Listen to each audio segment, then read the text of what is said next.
حضور نے فرمایا ایک خلیفہ کی موت پر اختلاف واقع ہو جائے گا، خانہ جنگی ہو جائے گی۔ فَيَخْرُجُ رَجُلٌ مِّنْ أَهْلِ الْمَدِينَةِ حَارِبًا إِلَىٰ مَكَّةَ، پھر مدینے کے لوگوں میں سے ایک شخص نکلے گا، بھاگے گا اور جا کر پناہ لے گا اور چھپ جائے گا مکے میں۔ فَيَأْتِيهِ نَاسٌ مِّنْ أَهْلِ مَكَّةِ، پھر اس کے پاس آئیں گے اہل مکہ، مکہ کے لوگ، فَيُخْرِجُونَهُ، اور اسے نکالیں گے، جہاں وہ چھپے ہوئے ہوں گے وہاں سے نکالیں گے۔ وَهُوَ كَارِهٌ، اور وہ بالکل اس کو پسند نہیں کر رہے ہوں گے، نہ وہ خواہش مند ہوں گے کہ ان کے ہاتھ پر بیعت کی جائے، نہ وہ یہ چاہیں گے کہ وہ میدان میں آئیں اور ان کو جو ہے اپنا لیڈر مانا جائے۔ وَهُوَ كَارِهٌ فَيُبَايِعُونَهُ بَيْنَ الرُّكْنِ وَالْمَقَامِ، لیکن لوگ جو ہے پھر اصرار کے ساتھ ان کے ہاتھ پر بیعت کریں گے رکن اور مقام کے درمیان۔ رکن وہ کونا ہے خانہ کعبہ کا جس میں حجر اسود لگا ہوا ہے، اور مقام ابراہیم جو ہے، ان دونوں کے مابین جو یہ علاقہ ہے یہاں پر وہ بیعت ہوگی۔ وَيُبْعَثُ إِلَيْهِ بَعْثٌ مِّنَ الشَّامِ، ان کے خلاف ایک لشکر بھیجا جائے گا شام سے۔ نہیں کہا جا سکتا کہ باسی حکومت اس وقت کی جو ہے اس کی طرف سے کوئی مسئلہ اس طرح کا اٹھ کھڑا ہو، اس لیے کہ ابھی تو بہرحال باسی حکومت وہاں ہے۔ فَيُخْسَفُ بِهِمُ بِالْبَيْضَاءِ بَيْنَ مَكَّةَ وَالْمَدِينَةِ، لیکن اللہ تعالیٰ اس لشکر کو مکے اور مدینے کے درمیان وادی بیضاء میں دھسا دے گا زمین کے اندر، پورے کے پورے لشکر کو۔ فَإِذَا رَأَى النَّاسُ ذَلِكَ، جب لوگ یہ دیکھیں گے کہ اتنی بڑی نشانی ظاہر ہو گئی، أَتَاهُ أَبْدَالُ الشَّامِ وَعَصَائِبٌ مِّنَ الْعِرَاقِ فَيُبَايِعُونَهُ، اب شام سے سارے کے سارے جو اولیاء اللہ ہیں وہ بھی آئیں گے، اور عراق سے جوق در جوق لوگ آئیں گے اور ان سے بیعت کریں گے۔ وَيَعْمَلُ فِي النَّاسِ بِسُنَّةِ نَبِيِّهِمْ، پھر وہ عمل کریں گے لوگوں کے مابین، حکومت کریں گے اپنے نبی کی سنت کے مطابق۔ وَيُلْقِي الْإِسْلَامُ بِجَرَانِهِ، اور اسلام اپنی گردن زمین پر ٹکا دے گا۔ وَالْأَرْضِ فِي الْأَرْضِ، زمین میں۔ فَيَلْبَسُ 7 سنین، پھر وہ 7 برس تک حکمران رہیں گے۔ ثُمَّ يُتَوَفَّى، پھر ان کا انتقال ہوگا۔ وَيُصَلِّي عَلَيْهِ الْمُسْلِمُونَ، اور مسلمان ان پر نماز پڑھیں گے۔ یہ جو میں نے آپ کے سامنے نقشہ کھینچا ہے، اس سے اب میں ایک نتیجہ نکالتا ہوں، اسے بھی میرا گمان کہیے، اختلاف بھی کر سکتے ہیں آپ، اگر اس کو وزنی سمجھے تو قبول بھی کر سکتے ہیں۔ وہ یہ ہے کہ میرے نزدیک ان کے ظہور کا وقت قریب ہے، اور اس کی تھوڑی سی بعد میں مجھے معلوم ہوا کہ جین ڈکسن غالباً نام ہے امریکن اس کا، جس نے یہ پیشن کوئی خبر دی تھی کہ 1962 میں عالم عرب میں ایک بچہ پیدا ہوا ہے کہ جو وہاں کا نقشہ بدل کر رکھ دے گا۔ یہ جین ڈکسن کی غالباً پیشن گوئی ہے۔ بہرحال مجھے اس کی پیشن گوئی سے کوئی دلچسپی نہیں ہے، میں تو جو احوال دیکھ رہا ہوں، یعنی اسرائیل کا قائم ہو جانا، اور اس کے بعد اب یروشلم کا مسلمانوں کے ہاتھوں سے نکل جانا، اور اب گویا کہ وہ الملحمۃ العظمیٰ جو ہے تلی کھڑی ہے، کسی بھی وقت جو ہے یہ جو ہے وہ لاوا پھٹ سکتا ہے، آتش فشاں پھٹ سکتا ہے۔ تو یہ تمام حالات ایسے ہیں کہ جن کی وجہ سے میں سمجھتا ہوں کہ ایک تو جو قرآن مجید کے اشارات میں نے آپ کو بتائے، 14 صدیاں، 14 دن میں چاند کا پورا ہونا، والقمر اذا اتسق، 14 دن میں 14ویں کا چاند۔ اسی طرح اب یہ 14 صدیوں کے بعد یہ صدی جو 15ویں صدی ہے، یہ در حقیقت ظہور امام مہدی کی صدی ہے، اور یہ ہے آغاز وحی سے قبل کا واقعہ، کیونکہ حضور کی زندگی میں یہ جو دن آئے تھے 25 برس کی عمر سے لے کے 40 برس کی عمر تک، 25 برس کی عمر تک کی آپ کی زندگی بڑی مشقت کی زندگی رہی، بڑی محنت کی زندگی رہی، افلاس کی زندگی رہی، تنگ دستی کی زندگی رہی۔ این بچپن میں آپ بھیڑیں بکریاں چراتے رہے، علا قرامید، چند ٹکوں کے عوض، یہ حضور کے اپنے الفاظ، میں چند ٹکوں کے معاوضے میں اب بھیڑیں بکریاں چراتا۔ پھر آپ ذرا بڑے ہوئے، اس لیے کہ ابو طالب جو ہے وہ بہت ہی مفلس انسان تھے، سرپرستی تو وہ کر رہے تھے، لیکن واقعہ یہ ہے کہ پرورش کی ہے محمد رسول اللہ نے خاندان ابو طالب کی، اپنی مزدوری سے، اپنی محنت سے، اپنی مشقت سے۔ پھر آپ نے تجارت کرنی شروع کی ملازمت کی شکل میں، تو یہ سخت دن تھے۔ وَوَجَدَكَ عَائِلًا فَأَغْنَىٰ، پایا اللہ نے آپ کو کیا تنگ دست تھے تو اللہ نے غنی کر دیا۔ غنی کس طور سے کیا؟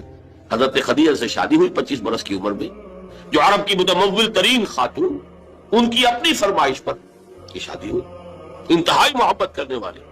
تو واقعہ میں آپ کو سنا رہا تھا کہ اس زمانے میں یہ 25 برس سے لے کر اور 40 برس کی عمر شریف کے مابین کبھی یہ واقعہ پیش آیا ہے کہ حضور ایک دفعہ کہیں نکل گئے مکے سے باہر. مختلف وادیاں ہیں، پہاڑ ہیں، پہاڑوں کے مابین وادیاں. ایک وادی میں آپ نے دیکھا وہ قبیلہ آ کر پڑاؤ ڈالے ہوئے ہے، انتہائی مفلوق الحال، بھوک کی وجہ سے جسم سوکھ کر کانٹے ہوئے تن پر کپڑے نہیں. حالت دیکھ کر آپ آئے انتہائی ملول اور غمگین ہو کر گھر میں آ کر چادر لیٹ گئے. اب پوچھا حضرت خدیجہ نے کیا ماجرا ہے، کیا معاملہ ہے؟ آپ نے فرمایا میں گیا تھا باہر فلاں وادی میں، میں نے یہ دیکھا فلاں گھاٹی میں قبیلہ ہے، پڑاؤ ڈالے ہوئے ہیں اور یہ حال. حضرت خدیجہ اور فرمانے لگے کہ میرے پاس دولت نہیں ہے کہ میں ان کے لیے مدد کر سکوں. سرمایہ تو حضرت خدیجہ کا تھا، آپ کی اپنی ذاتی دولت تو نہیں تھی. اس پر حضرت خدیجہ نے فرمایا اچھا آپ جائیے اور بڑے بڑے قریش کے چند سرداروں کے نام دیے کہ ان کو بلا لائیں گے. حضور گئے، وہ سب آ گئے. اتنی دیر میں اتنا بڑا ڈھیر اشرفیوں کا حضرت خدیجہ نے لگا دیا کہ جب حضور آ کر بیٹھے تو اس کے پیچھے چھپ گئے. اور پھر کہا ان سرداران قریش سے مخاطب ہو کر آپ سب لوگ گواہ رہے ہیں میں نے یہ ساری دولت محمد کے حوالے کی صلی اللہ علیہ وسلم، وہ جیسے چاہیں اسے خرچ کریں. تو ایسی بیوی جس نے ساتھ دیا. میں اگر اس موضوع پر چونکہ میرے کچھ خاص احساسات اس میں وہ بیان کروں گا تو پھر بہت وقت نکل جائے گا کہ حضرت خدیجہ رضی اللہ تعالیٰ عنہ کا کیا مقام تھا جسے ہم سیاست نہیں جانتے. ہمارے ہاں تو جیسے ہے گرفتار ابو بکر و علی ہوشیار باش، یا ابو بکر کی فضیلت رضی اللہ تعالیٰ عنہ اہل سنت کے نزدیک یا اہل تشیع کے حضرت علی کی فضیلت اسی میں ہے، گرفتار ہے، اسی میں جھگڑا ہے. اسی طرح عائشہ اور فاطمہ کا جھگڑا ہے. ایک گروہ ہے کہ جو حضرت عائشہ رضی اللہ تعالیٰ عنہ کو بہت بلند کرتا ہے، اونچا رکھتا ہے. دوسرا گروہ ہے جو حضرت فاطمہ رضی اللہ تعالیٰ عنہ. لیکن یہ کہ حضرت خدیجہ الکبریٰ کا ذکر نہیں ملتا، بہت کم ملتا. بلکہ میں نے جب ابھی شاید 2-3 سال ہوئے جب میں گیا تھا ایران، اور وہاں کے اچھے مشاہدات میں سے تہران کے ایک یہ بھی تھا کہ انہوں نے خالص خواتین کی یونیورسٹی قائم کی. اس کا نام رکھا ہے جامعۃ الزہراء. حضرت فاطمہ رضی اللہ تعالی عنہا کے نام پر انہوں نے یونیورسٹی قائم کی. تو جب ایک ملاقات میں ان کا وہ ٹاپ کا سٹاف وغیرہ جمع تھا یونیورسٹی کا، میں نے کہا کاش آپ نے اس کا نام جامعۃ الخدیجہ الکبریٰ رکھا ہوتا. چونکہ میں نے کہا دیکھیے یہ سنیوں اور شیعوں کے مابین مدرسۃ العائشہ للبنات، یعنی جو بھی کوئی رکھے گا یہاں پہ مدرسہ بنائے گا سنیوں میں سے خاص طور پر اہل حدیث جنہیں عرف عام میں وہابی کہتے ہیں، وہ حضرت عائشہ کے نام پر مدرسہ بنائیں گے. بچیوں کے لیے مدرسہ حضرت عائشہ کے نام، شیعہ ہوں گے تو حضرت فاطمہ زہرا کے نام پر. لیکن حضرت فاطمہ کی والدہ حضرت خدیجہ جو صدیقۃ الکبریٰ ہے، ان کے نام کے ساتھ کبریٰ اس لیے جمع ہوا ہے. صدیق اکبر، الصدیق الاکبر ہے حضرت ابو بکر رضی اللہ تعالیٰ عنہ. الصدیقۃ الکبریٰ جیسے حضرت مریم کے بارے میں آتا ہے قرآن میں کانا امہ صدیقہ، اس امت کی الصدیقۃ الکبریٰ حضرت خدیجہ رضی اللہ تعالیٰ عنہا. اور ایک بات راز کی ہے جو میں کہہ رہا ہوں، عام طور پر عام خطابات میں یہ باتیں نہیں کہی جاتی. مجھے تو محسوس ایسا ہوتا ہے کہ اللہ تعالیٰ نے حضرت خدیجہ کی ذات میں حضور کو صرف بیوی کی وفاداری اور وفاشاری اور محبت نہیں دی ہے، والدہ کی شفقت بھی دی ہے. حضور محروم ہوئے بہت ارلی عمر میں، والد کو تو دیکھا ہی نہیں، والدہ کی شفقت سے بھی بہت جلتا. عمر کا فرق اتنا تھا 25 اور 40 نہ کیجیے. اور آپ کو معلوم ہے میری نانی میرے بڑے ماموں سے 13 برس بڑی تھی. 13 برس میں ان کی ولادت ہو گئی تھی، اور عرب کا معاملہ تو اور گرم ماحول کا تھا. تو کیا 15 برس کی عمر میں حضرت خدیجہ کی اولاد نہیں ہو سکتی تھی؟ اگر وہ ہوتی تو کیا وہ حضرت عمر حضور کی ہم عمر نہ ہوتی؟ اس حوالے سے دیکھیں. چنانچہ ایک واقعہ میں آپ کو اور سنا دوں. ایک مرتبہ حضور صلی اللہ علیہ وسلم اسی طرح جو بھی نیا تجربہ تھا عالم ملکیت اور عالم بشریت کے درمیان اتصال کا، اور جس کی وجہ سے ایک خوف کی سی کیفیت، ایک تشویش کا سا انداز، تو حضرت خدیجہ نے ایک مرتبہ یہ کہا کہ اچھا اب جب وہ آئے وہ فرشتہ ہے یا کیا ہے، وہ بدروح ہے یا کوئی واقعتاً فرشتہ ہے، جب بھی وہ آپ کو نظر آئے تو مجھے بتائیے. حضرت جبرائیل آئے، حضور نے فرمایا وہ آگے. آپ ذرا نوٹ کیجئے، حضرت خدیجہ نے اپنے بال کھول دیے، اپنی آغوش میں حضور کو لے لیا اور پوچھا کہ کیا اب بھی نظر آ رہا ہے؟ فرمایا نہیں۔ فرمایا یقیناً یہ فرشتہ ہے، کوئی بدرو نہیں ہے، فرشتہ ہے جس نے حیا کی ہے۔ اگر کوئی بدرو ہوتی تو لذت ہوتی، وہ غائب نہ ہوتی۔ اب آپ اندازہ کیجئے عظمت فکر، سوچ کا، آپ کے فکر کا، شعور کی بلندی کا۔ بہرحال سن 10 نبوی کا تذکرہ کر رہا تھا، حضرت خدیجہ کا انتقال ہو گیا، ابو طالب کا انتقال ہو گیا، جو ایک پروٹیکشن، ٹرائبل زندگی میں پروٹیکشن، جیسے کہ آج ہی میں پڑھ رہا تھا کہ جو بھی پہلا ایک معاہدہ اوس اور خزرج کے درمیان جو مسلمانوں نے یثرب کا اور پھر مہاجرین کو ساتھ شامل کر کے حضور نے کروایا تھا، اس میں یہ شک بھی تھی کہ اگر کوئی ایک مسلمان بھی کسی کو پناہ دے دے گا تو وہ سب کی طرف سے شمار۔ یہی معاملہ قبائل میں ہوتا تھا، قبیلے کا ایک فرد اگر کسی کو شخص کو پناہ دے دیتا ہے تو پورے قبیلے کی طرف سے۔ اس حوالے سے خاندان بنو ہاشم کی سرداری تھی ابو طالب کے پاس، اور وہ پروٹیکشن دے رہے تھے محمد عربی صلی اللہ علیہ وسلم، اگرچہ ایمان نہیں لائے لیکن وہ ایک طبی محبت تھی، اور اس طبی محبت کی بنیاد پر انہوں نے خاندان بنو ہاشم کا سایہ کیا ہوا تھا حضور پر صلی اللہ علیہ وسلم۔ اب ظاہر بات ہے کہ اگر بقیہ دوسرے قبیلے جو تھے اس کے سردار وہ اگر کوئی اقدام کرتے حضور کے خلاف تو یہ گویا کہ بنو ہاشم کے خلاف اعلان جنگ ہو جاتا اور ان فائٹنگ شروع ہو جاتی، خانہ جنگی، سول وار مکے میں شروع ہو جاتی۔ یہ وجہ ہے کہ 10 برس تک اس اقدام کی جرت انہیں نہیں ہوئی۔ سفارتیں لاتے رہے، ابو طالب کے پاس سفارتیں آئیں، کبھی لالچ پیش کیا، آپ ان سے کہیے اگر انہیں دولت چاہیے تو ضرور سیم و زر کے ہم انبار لگا دیں ان کے قدم تک، انہیں کوئی سیادت چاہیے تو ہم انہیں اپنا بادشاہ ماننے کو تیار ہے، اگرچہ ہمارا کوئی مزاج نہیں ہے کسی بادشاہ کو ماننے کا، ان کو مان لیں گے۔ اور اگر کہیں شادی کرنا چاہیں تو اشارہ کرتے ہیں قریش کے جس بڑے سے بڑے گھرانے میں کہیں گے آپ ان کی شادی کر دیں۔ یہ بھی تھی آفر کہ حضور نے فرمایا تھا کہ چچا جان چاہے یہ میرے داہنے ہاتھ پر سورج اور بائیں پر چاند رکھتے تب بھی میں اپنے اس دعوت سے باز نہیں آ سکتا۔ ان کا مطالبہ یہ تھا کہ یہ دعوت ختم کر دیں، ہمارے معبودوں کو برا نہ کریں۔ جس کے ضمن میں پھر آخری جبکہ ابو طالب بستر مرگ پر تھے اس وقت جو آخری سفارت آئی ہے، اور انہوں نے آخری چیلنج کیا کہ ابو طالب اب بھی اگر تم باز نہیں آتے تو پھر ٹھیک ہے، ہمارا الٹیمیٹم ہے، آؤ میدان میں مقابلہ کرو یا روک لو اپنے بھتیجے کو۔ اس پر جب ابو طالب نے بلایا اور حضور سے کہا ہے کہ بھتیجے مجھ پر اتنا بوجھ نہ ڈالو جو میں برداشت نہ کر سکوں۔ ظاہر بات ہے اکیلا خاندان بنی ہاشم، پورے قبیلہ قریش کا مقابلہ، پھر خود جو ہے نہایت ضعیف، بوڑھے اور بستر مرگ پر ہے تقریباً، بھتیجے مجھ پر اتنا بوجھ نہ ڈالو جسے میں برداشت نہ کر سکوں۔ اس پر حضور کی آنکھوں میں آنسو آئے کہ ایک ہی مرئی سہارا دنیا میں ویزیبل اسباب عالم کے اعتبار سے ایک پروٹیکشن، ایک سہارا، ایک مدد کی شکل تھی، آج وہ بھی جا رہی ہے ختم۔ کہا آپ نے ایک ہی چچا جان اب تو یا تو یہ بات پوری ہو کر رہے گی اور یا میں اپنے آپ کو اسی میں ہلاک کر دوں گا، میرے لیے کوئی ریٹریٹ کا کوئی امکان نہیں ہے، کوئی واپسی کا کوئی امکان نہیں ہے، پسپائی کا کوئی۔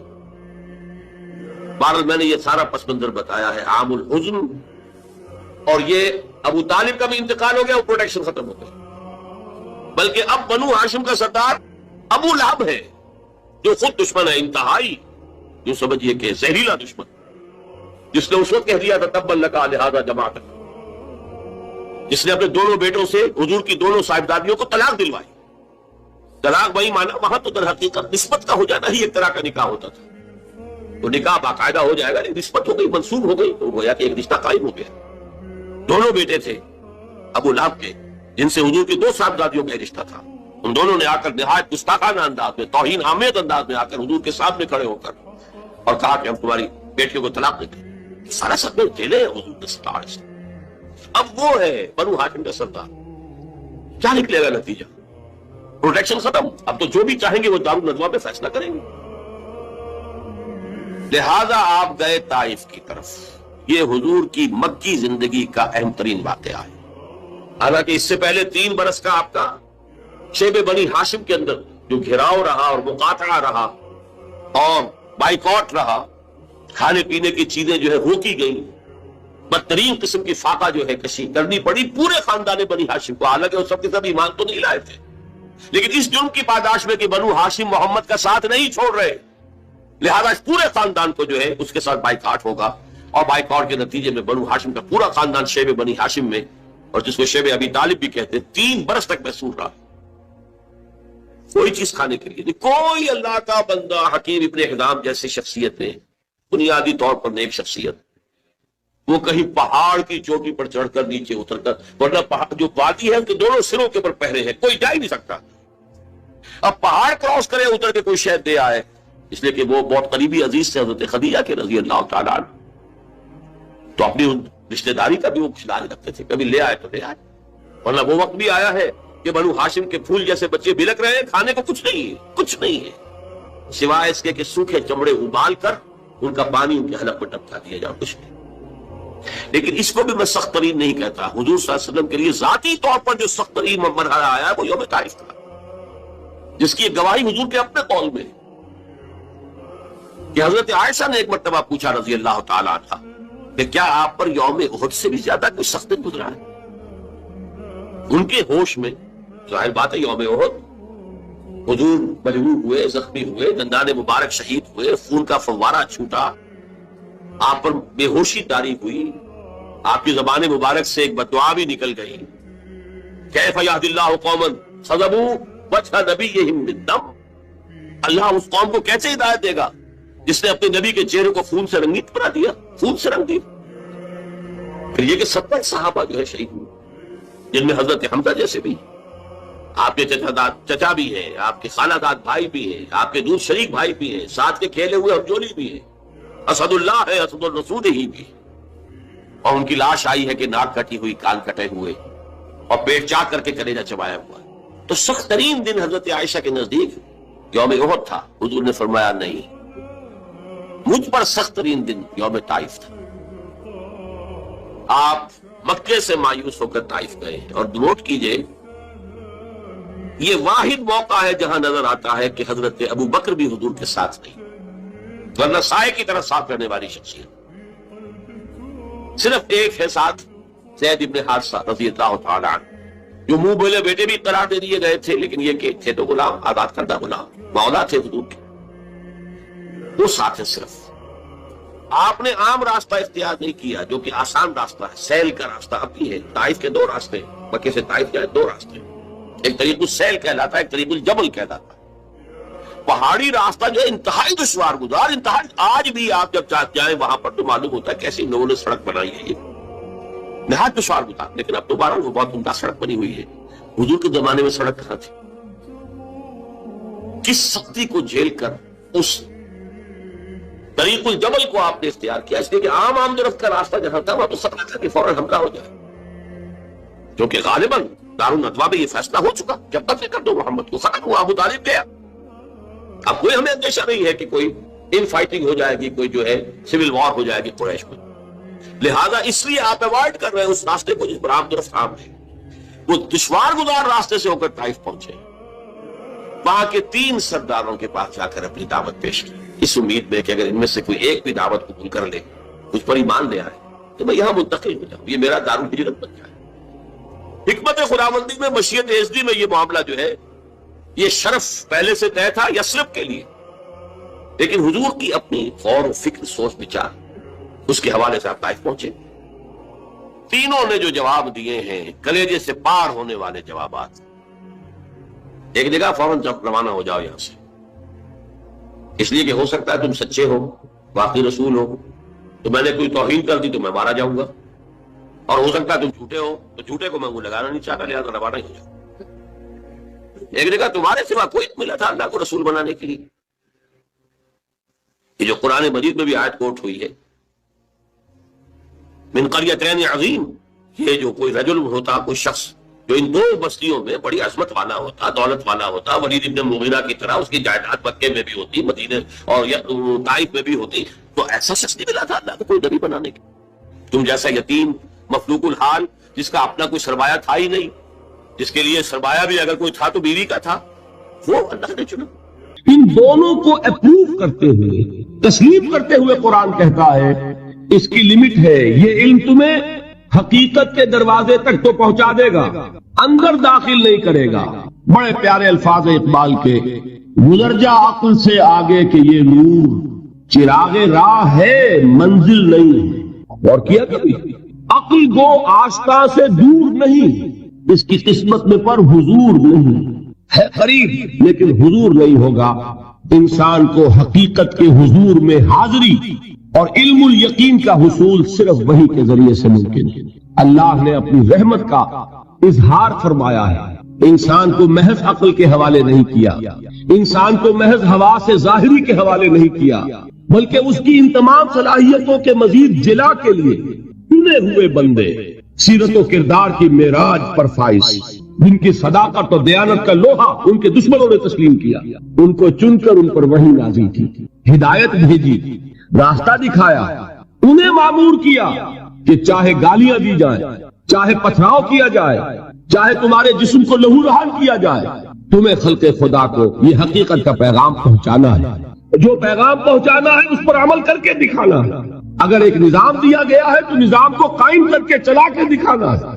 یہ جلیل القدر ہستیاں انسان تھے، نسل آدم میں سے تھے، اس میں کوئی شک نہیں، لیکن یہ جلیل القدر ہستیاں، انہیں ہم کہتے ہیں یہ انبیاء ہیں جن کو اللہ نے چنا، جن کو پسند فرمایا. اللہ یصطفی من الملائکۃ رسلا ومن الناس، اللہ چن لیتا ہے فرشتوں میں سے بھی اپنے پیغام رساں اور انسانوں میں سے بھی. فرشتوں میں سے کسے چنا؟ جبرائیل کو. انسانوں میں سے کسے چنا؟ محمد کو صلی اللہ علیہ وسلم. وہی اللہ سے لی جبرائیل نے، پہنچائی محمد کو صلی اللہ علیہ وسلم. وہی محمد نے لی جبرائیل سے صلی اللہ علیہ وسلم وعلیہ الصلوۃ والسلام اور پہنچائی انسانوں. یہ دو لنکس ہیں اس نبوت و رسالت کی، رسول ملک فرشتہ، رسول بشر نبی یا رسول. ان دونوں لنکس سے وحی منتقل ہوئی کس سے؟ اللہ سے. اللہ کی وحی ہے، جبرائیل کی وحی نہیں ہے. جبرائیل ذریعہ ہے، محمد ذریعہ ہے. محمد کا ذہن، ان کی عقل، ان کا فکر منبع وحی نہیں ہے، وہ ریسیپینٹ ہے، وصول کرنے والے ہیں. یہ اللہ کی ہدایت ہے، اللہ سے خلق تک پہنچی ہے. اولاً رسول ملک، ثانیاً رسول بشر. یہ ہے نبوت، یہ ہے رسالت. یہ نبوت اور رسالت اپنے زینت پر پہنچی، اپنے کلائمیکس کو پہنچی، اور اپنے زینت اور کلائمیکس اور نقطہ عروج کو پہنچ کر ختم ہو گئی. اور یہ نام ہے محمد الرسول اللہ صلی اللہ علیہ وسلم، خاتم الانبیاء، رحمت للعالمین، خاتم النبیین، آخر المرسلین. ان کو جو ہدایت دی گئی وہ ہے القرآن، الہدا، the guidance, the complete guidance, the final guidance. نوع انسارا پیام آخری حامل رحمت للعالمین. ان تمام چیزوں کو جمع کریں گے تو اس کا نام ہے ایمان بالرسالت. یہ ہے ایمانیات. بات سمجھ میں آئی؟ اب کون سا باب ہے یہ؟ گنتی آپ کیجئے نہ کہ میں ٹھوکر نہ کھا جاؤں. 5واں باب غالباً. دیکھیے پہلا کیا تھا؟ ایمان کے لفظی معنی. کچھ یاد ہے کہ نہیں؟ ایمان کے اصطلاحی معنی. نمبر 3 ایمان کا سبجیکٹ میٹر یا موضوع. نمبر 4 ایمانیات کی تفصیل، اور ان کو ہم نے گروپ کیا 3 ایمانیات میں. ایمانیات ثلاثہ، توحید یا ایمان باللہ، معاد یا ایمان بالآخرہ، اور ایمان بالرسالہ. تو 5واں باب ہے ان ایمانیات ثلاثہ کی ریلیٹو امپورٹنس، ایک دوسرے کے نسبت سے اہمیت کیا ہے. بات یہ جان لیجئے یہ تینوں ایمان ایک ایک اعتبار سے اہم ترین ہے اپنی جگہ پر. اصولی اعتبار سے، علمی اعتبار سے، نظری اعتبار سے اہم ترین ایمان کون سا ہے؟ ایمان باللہ. بلکہ یوں کہا جا سکتا ہے جیسے آپ کہتے ہیں کہ ہاتھی کے پاؤں میں سب کے پاؤں، ایمان باللہ میں سارے ایمان موجود ہیں. یہی وجہ ہے کہ ایمان مجمل یاد ہے. ایمان مجمل کے الفاظ کتنے حضرات کو یاد ہے؟ ذرا ہاتھ اٹھائیں. ایمان مجمل، ایمان مفصل، بڑی مایوس کن صورت ہے. جہاں سے کہ ہماری تعلیم کا آغاز ہوا کرتا تھا. میں اپنے آپ کو خوش قسمت سمجھتا ہوں کہ میری تعلیم کا آغاز مسجد سے ہوا. حفیظ نے اپنے شاہنامے میں شروع میں جو تمہید اپنی زندگی کی بیان کی ہے، اس میں ایک شعر ہے، بڑا دردناک شعر ہے. اس نے بھی کہا میری تعلیم کا آغاز تو مسجد سے ہوا، لیکن پھر مجھے والدین نے جو بھی اس زمانے کا رواج اور چلن تھا اسکول میں داخل کر دیا کہ اب انگریزی پڑھو اور یہ سیکھو اور وہ سمجھو جس کی دنیا میں قدر و قیمت ہے۔ مجھے مسجد سے مکتب کی طرف تقدیر نے کھینچا، تنازع للبقاء کی آہنی زنجیر نے کھینچا، اسٹرگل فار ایگزسٹنس، ایک دوسرے سے آگے نکلنا، تنازع للبقاء، یہ تنازع للبقاء تھا اور ہے جس نے ہمارے نظام تعلیم کو بدل کر رکھ دیا۔ اب آپ بچے کو پڑھائیں گے کنڈر گارڈن سے، وہ ڈیڈی اور ماما اور پاپا کہنا سیکھے، وہ اللہ اور محمد کے نام نہیں سیکھتا، نتیجہ کیا نکلتا ہے؟ کلمات اس کو یاد نہیں ہوتے، ایمانیات اسے یاد نہیں ہوتے۔ لیکن یہ کہ پہلے ہماری تعلیم کہاں سے ہوتی تھی؟ نورانی قاعدہ پڑھو، پھر وہ تعلیم الاسلام مفتی کفایت اللہ صاحب کے رسالے، وہاں سے میرا آغاز ہوا تھا تعلیم کا، اور وہاں سے وہ دولت مجھے ملی ہے کہ مجھے آج تک یاد ہے۔ ایمان مجمل کیا ہے؟ آمنت باللہ کما ہوا باسمائہ وصفاتہ وقبلت جمیع احکامہ اقرار باللسان وتصدیق بالقلب۔ ایمان مفصل کیا ہے؟ آمنت باللہ وملائکتہ وکتبہ ورسلہ والقدر خیرہ وشرہ من اللہ تعالی والیوم الآخر والقدر خیرہ وشرہ من اللہ تعالی والبعث بعد الموت۔ اب آپ نے سوچا ایمان مجمل ایمان مفصل رشتہ کیا ہے؟ مجملاً ایمان نام ہے ایمان باللہ کا، اللہ کو مان لیا سب کو مان، تفصیلاً ایمان نام ہے اللہ کو ماننے کا، فرشتوں کو ماننے کا، اور یوم آخر کو ماننے کا، اور تقدیر کو ماننے کا، اور نبیوں کو ماننے کا، کتابوں کو ماننے کا۔ یہ ہے تفصیل اور اجمال میں جس نے اللہ کو مان لیا، اس لیے کہ نبوت اور رسالت کیا ہے؟ اللہ ہی کی ایک صفت ہدایت ہے جس کی توسیع ہے۔ ہادی الہادی کون ہے؟ اللہ، اس کی ہدایت کی شکل کیا ہے؟ وہی نبوت رسالت۔ اللہ کون ہے؟ وہ ہے العدل، انصاف کرنے والا، اور اس کے انصاف کا ظہور ہوگا آخرت میں۔ ایمان بالآخرہ کیا ہے؟ اللہ کے صفت عدل کا ظہور ہے، نیکوکار کو اس کی نیکی کا جزا ملے، بدکار کو اس کی بدی کی سزا ملے۔ گندم از گندم میں رویت، جو سے جو، جس نے گندم بوئی گندم کاٹے، جس نے جو بویا جو کاٹے، جس نے کانٹے بوئے کانٹے کاٹے۔ یہ عدل ہے، اللہ کی صفت عدل کا ظہور ہے آخرہ۔ تو دونوں یہ ایمانیات در حقیقت اللہ کی صفات کی ایکسٹینشن ہے، اس کی توسیع ہے، اس کی کرالریز ہے۔ تو ایمان اصلاً کیا ہے؟ ایمان باللہ۔ یہی وجہ ہے قرآن مجید میں ایک جگہ آیا ہے ان الذین قالوا ربنا اللہ ثم استقاموا تتنزل علیہم الملائکۃ الا تخافوا ولا تحزنوا وابشروا بالجنۃ التی کنتم توعدون۔ کسی اور ایمان کا ذکر نہیں ہے۔ جنہوں نے کہا ہمارا رب اللہ ہے پھر اس پر جم گئے، ان پر فرشتوں کا نزول ہوتا ہے۔ کس پیغام کے ساتھ؟ نہ گھبراؤ، نہ رنج کرو، نہ غم، بلکہ خوشیاں مناؤ اس جنت کی جن کا تم سے وعدہ کیا گیا ہے۔ معلوم ہوا کہ اصل ایمان ایمان باللہ ہے۔ اسی میں ایک حدیث بھی آتی ہے، حضور سے ایک شخص نے کہا کہ حضور مجھے تو کل دین کی حقیقت ایک لفظ میں سمجھا دیجیے، میں بڑا عاجز ہوں، میرے اندر صلاحیت زیادہ لمبی باتوں کو سمجھنے کی نہیں ہے، ایک بات فرمائیے جو دین کی پوری حقیقت کو بیان کرے۔ آپ نے جواب دیا قل آمنت باللہ ثم استقم، کہو میں ایمان لایا اللہ پر پھر اس پر جم جاؤ۔ تو ایمان باللہ اور اس پر استقامت، اس میں سب کچھ آ جائے۔ بلکہ میں یہ کہا کرتا ہوں اس لفظ استقامت میں قیامت مضمر ہے۔ گلا تو خراب ہونے لگا اس لیے میں احتیاط سے کام دے رہا ہوں، یہ ذرا گرم ہو رہا ہے۔ اب آئیے حقیقت کے اعتبار سے میں نے عرض کیا، نظری اعتبار سے، علمی اعتبار سے، اصولی اعتبار سے اہم ترین ایمان کون سا ہے؟ ایمان باللہ۔ اب لیجئے قانونی اعتبار سے، شرعی اعتبار سے، فقہی اعتبار سے اصل ایمان ہے ایمان بالرسالت۔ کوئی شخص کتنا ہی اللہ کو مانے، کوئی کتنا ہی موحد ہو، کوئی کتنا ہی متوکل ہو، کوئی کتنا ہی معرفت رکھتا ہو، کوئی کتنے ہی مراقبے کرتا ہو، اس کو مراقبوں میں کتنی ہی روشنی نظر آ جائے، مومن نہیں ہوگا جب تک کہ محمد کو نہ مانے صلی اللہ علیہ وسلم۔ یہ ہے قانون، یہ ہے مسلم اور غیر مسلم کا فرق، کون مسلمان ہے کون نہیں۔ اس کا سارا دار و مدار جو ہے وہ ایمان بالرسالت پر ہے۔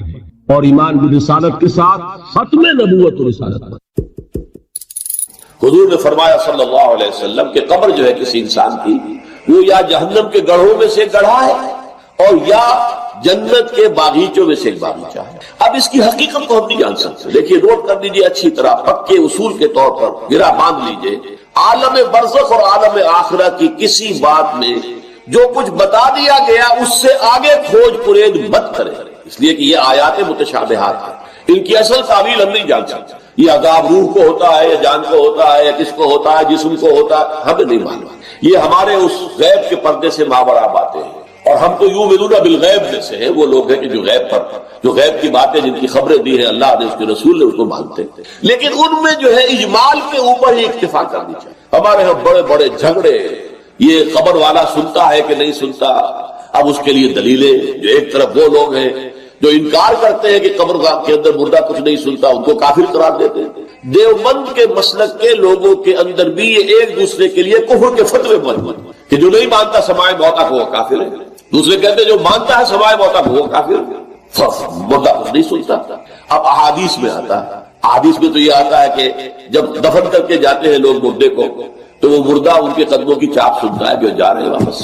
اسی طریقے سے بہت سی احادیث موجود ہیں۔ حضور کا تو خاص کشف کہ آپ نے دیکھا کہ مردوں کو اس وقت عذاب ہو رہا ہے یا کہ مردوں کو معاملہ یہ ہو رہا ہے، تو یہ ساری چیزیں ہیں، لیکن اس میں جو حل ہے وہ یہ ہے، جو چیز اجمالاً بتا دی گئی ہمیں، چاہے وہ عالم برزخ کی ہو، عالم برزخ بھی ہماری نگاہوں سے پوشیدہ ہے، ہمارے حواس خمسہ سے باہر ہے، اور عالم آخرہ بھی ہمارے حواس خمسہ کی جو بھی رسائی ہے اس سے باہر ہے، اس میں بس جو بات آ جائے وہ مانیے، اس کی تفصیل میں ہرگز نہ جائے۔